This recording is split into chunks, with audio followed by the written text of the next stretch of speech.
Well, tonight, a major escalation in the Middle East with President Trump late tonight saying that the military has hit and seized an Iranian tanker.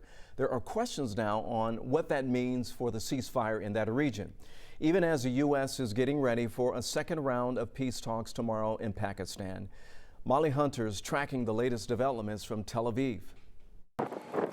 Tonight, President Trump announcing the U.S. seized and boarded an Iranian cargo ship today. Posting on social media, the 900-foot Tuska tried to evade the U.S. blockade. The president said the USS Spruance warned the tanker, then blew a hole in the engine room, writing, "We have full custody of the ship and are seeing what's on board. No confirmation from Iranian officials."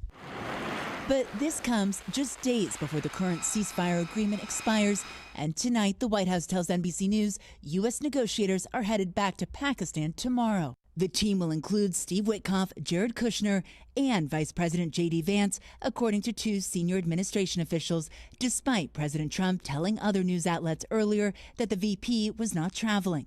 But at this hour, it appears Iran hasn't agreed to show up. State News reporting tonight that any confirmation of a second round of negotiations in Islamabad is not true. On Sunday, the Strait of Hormuz remained largely closed after Iran imposed its own restrictions on the vital waterway, allegedly opening fire on two Indian flagships yesterday.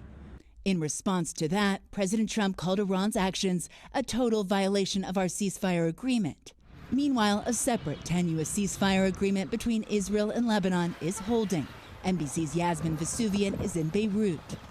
Here in Lebanon, it is day 3 of the ceasefire, which is holding for now. Many exhausted by this war, hoping for the best, but expecting the worst. But ahead of the possible negotiations between the U.S. and Iran, President Trump once again threatened to wipe out civilian infrastructure if the two sides didn't strike a deal. U.S. Ambassador to the UN, Mike Waltz, backed up the president on Meet the Press. We have a long history of taking down bridges, power plants, and other infrastructure that is powering Iran's military, and they have a long history of conflating civilian and military assets. That was Molly Hunter reporting for us tonight.